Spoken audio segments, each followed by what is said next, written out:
A Redneck Christmas Carol, wrote up by E.J. Sullivan, drawed by Ernie Eldredge, and recited by Bubba.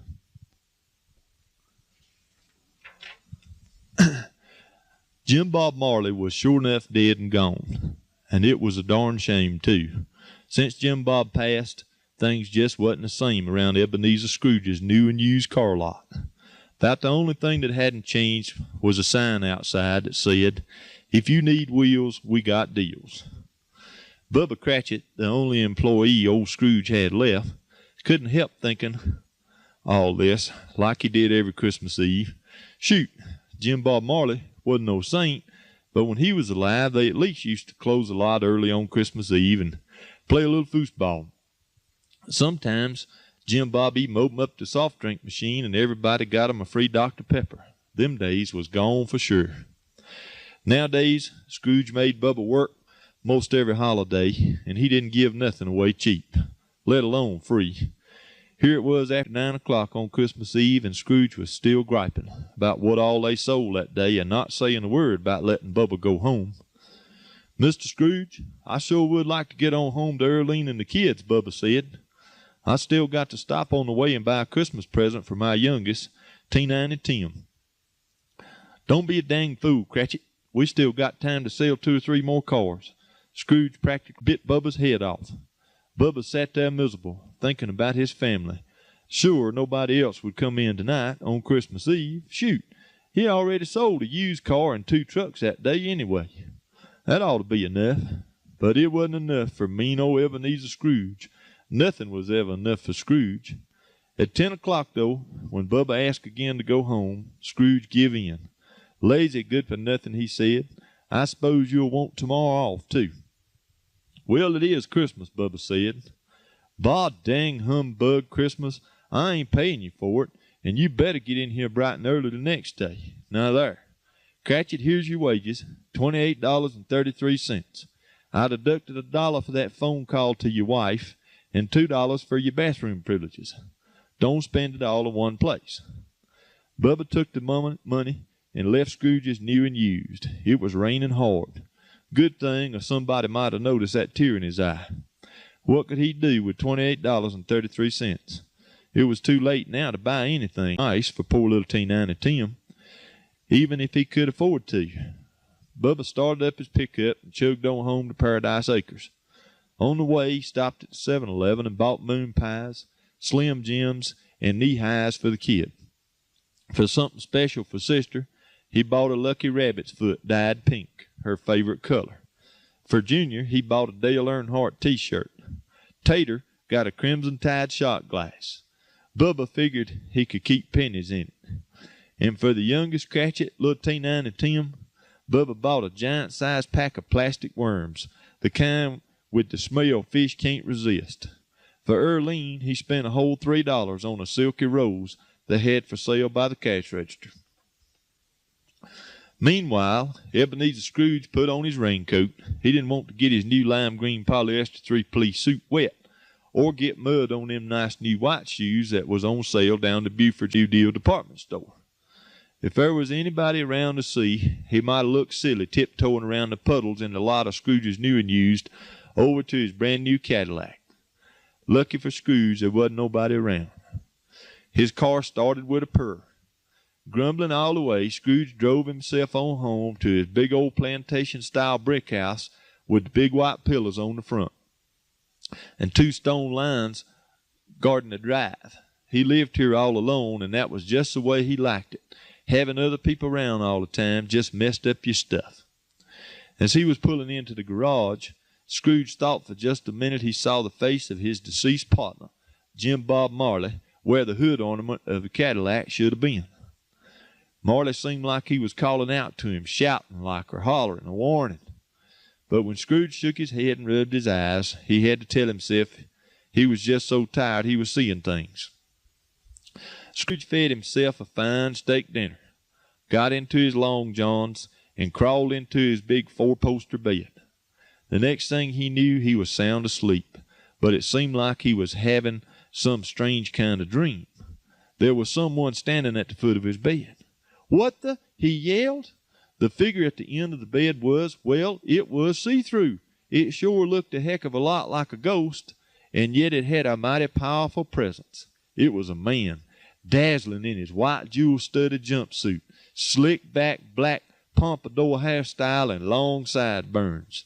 An electric guitar hung from a strap around his neck. He swung his hips wild-like and mumbled something into the portable microphone about burning love. Was it? Could it be? Could it really be?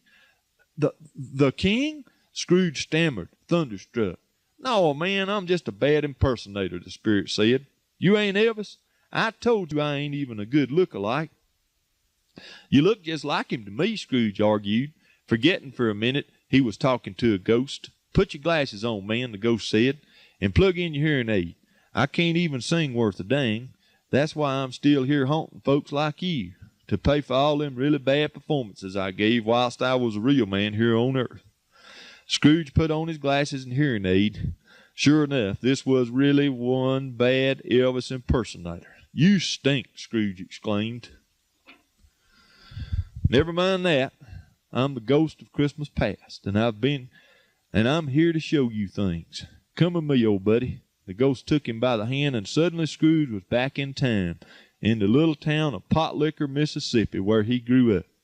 Well, there's my ma and pa, and there's Tammy Sue Bledsoe at the church Christmas party. Sure enough, there was the sweetheart of Scrooge's past, shyly agreeing to dance with a much younger Ebenezer Scrooge. As Scrooge and the ghost watched, Tammy Sue and young Ebenezer danced in the candle-lighted church fellowship hall. The town's best fiddler played his best waltz for them.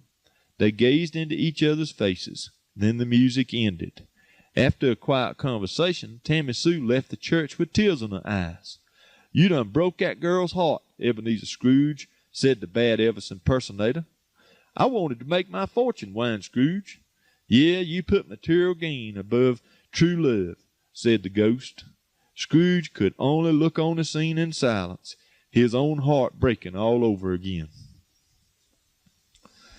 Next thing he knew, he was back in his bed at home, alone. Whew! Must have been that steak dinner, Scrooge muttered as he tossed and turned over in bed. Should have taken me a powder before I went to sleep. But he didn't have no kind of chance to get back to sleep. There was now somebody else standing at the end of his bed. She looked a heck of a lot like a waitress, or maybe a beauty operator. Oh, wait a minute. Didn't this lady have a song on the country and western radio? Scrooge only knew one thing. She sure had big hair. And the more he looked, the taller she got. She grew, and her hair got bigger and bigger until it touched the stars. Her dress changed from a pretty pastel cotton uniform to a shimmery white cloud to a beautiful blue and white spangled gown. That, well, Scrooge had to admit, she rather attractively filled. Hi, honey, she said. I'm the ghost of Christmas present. Before Scrooge could say a word, the ghost had whisked him off to the Paradise Acres mobile home park. Scrooge found himself side by side with the ghost of Christmas present, peeking in the window of the Cratchit home. There he saw, hunkered over the space heater, the Cratchit family, Bubba, Ernie, their children, Junior, Sister, and Tater, their faithful dog Blue, and last but not least, riding on Bubba's shoulders, carrying a tiny crutch, the baby of the family, Teeny Tim. What's wrong with the child? Scrooge whispered to the ghost, seeing the tiny boy's leg in a homemade cast. Busted his leg trying to rescue old Miss Anderson's cat from a tree, whispered the ghost. Bless his teeny heart, Bubba and Erlene had to set his leg themselves, seeing as how you don't give him any insurance and you don't pay Bubba hardly enough to breathe. Oh, said Scrooge, but the little boy's problems didn't seem to put no damper on Cratchit's Christmas spirits. Erlene was serving up a big platter of Franks and beans. She'd put some pretty sprigs of holly all around the edge of the platter, and there was moon pies and knee-highs for dessert. All the little Cratchits cheered when they saw their mama bring out the platter, and they made ready to sit down to the table in front of the space heater to eat. Behind them, they'd put up a tree Bubba chopped down in the woods, and they decorated it with whatever all they could find around the house. Some old fishing lures, beads from one of Sissy's necklaces, some spray-painted pop-tops little Tater made all by himself, Heck, old Blue even contributed one of his bones. Wait, everyone, little T9 and Tim chirped from his place on his daddy's big shoulder. Let's all give thanks for this Christmas dinner before we sit down to eat. You're right, Tim. We should be thankful, said Bubba proudly. We should thank Mr. Ebenezer Scrooge for this feast. Oh, please, Bubba. We got nothing to thank that mean old man for. Earline sounded cross all of a sudden. He didn't care about us. Why, he's tighter than a billy goat's butt in a sandstorm. Ma, all the kids said. It's Christmas, piped up T9 and Tim again. Let's get in the spirit and be thankful, Mama. Everybody, God bless us, everyone. It was hard to resist T9 and Tim's bright little face. God bless us, everyone. The Cratchits all chimed in as they dug into their Christmas dinner. Scrooge moaned, oh, me. I've done been a bad, bad man. His own words echoed over and over in his ears as he drifted back through darkness and howling wind to his bedroom, where now he truly knew no rest. Scrooge had been wakened to the nature of his sins, and he lay trembling and frightened in his bed as it rocked and thrashed like a boat in a storm, and the wind whirled round him in a tempest. Above it all, he heard a deep, terrifying voice. It was the voice of doom, booming out his name with authority. Scrooge! Scrooge hid under the sheets.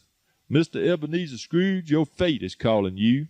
Scrooge had no choice but to peer up through the gloom as the wind whipped the covers off his bed. What he saw chilled him to the bone.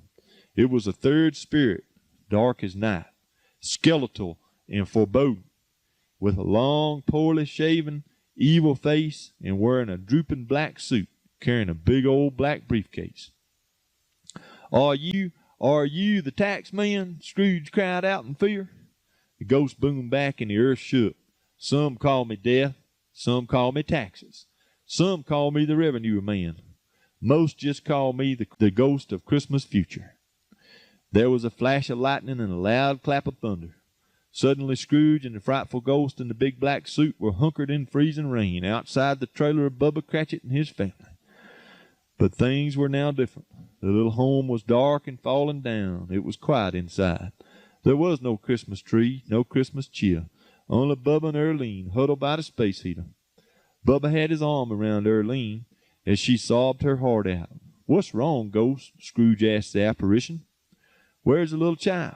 The ghost turned his shadowy features dark as death on Scrooge. He's gone, Ebenezer Scrooge, and so are you. With another lightning flash and blast of thunder, Scrooge was transported to a lonely graveyard, crumbling and untended. The few gravestones had fell into the weeds. As lightning brightened the scene for one brief moment, he saw the claw of the ghost pointing at a big stone that had carved on it, Here lies Ebenezer Scrooge. P.S. Who cares? Oh, me. Scrooge fell down on the ground in tears. Please, ghost, make it not true, he begged in a real pitiful voice. Make it not true. Does it have to happen this way? He sobbed, and the earth soaked wet with his remorse. Scrooge truly wished with all his soul that he had been a different man in life while he still had a chance. After a while, he realized he could no longer hear the wind and the rain. The darkness had commenced to lift. The fearful ghost of Christmas future was gone. In fact, Scrooge was back in his bed, safely under the covers. It was morning. He looked right quick at his fancy watch on the bedside table, the one that give both the time and the date. It wasn't too late. It was just now Christmas morning. Scrooge pulled on his clothes and fairly flew to his Cadillac. He couldn't get to the Winn-Dixie fast enough. He bought the biggest turkey he could find. He bought the biggest ham he could find. He bought oysters and sausage and eggs and bacon. He bought sweet potatoes and turnip greens and fresh rolls and cornmeal and sweet milk. He bought pineapples and oranges, grapes and walnuts. He bought pecan pies and pumpkin pies and red velvet cake and cobbler. He bought ice cream. He bought candy. He bought Coca-Colas by the case and knee-highs and chewing tobacco and bubble gum. He bought socks and ribbons and razors and lipsticks, flashlights and batteries and antifreeze and 10W-40. He bought everything he could think of that a man, woman, or child could want. He piled it all in his Cadillac and drove as fast as he could out to Paradise Acres. The Cratchits were home. T9 and Tim was there, and Bubba Cratchit sure was surprised to answer the door and see mean old Ebenezer Scrooge standing there, looking a plumb fool with his arms full of Winn-Dixie grocery bags and a big cockeyed grin busting all his wrinkles in half. But Bubba Cratchit sure didn't complain, especially when Scrooge presented him with the brand spanking new Cadillac. "So you can drive T90 Tim to the doctor in style," Scrooge exclaimed. But T90 Tim summed it up for everyone when he piped in his little angel-chimed voice. "God bless us all, y'all, everyone." The end.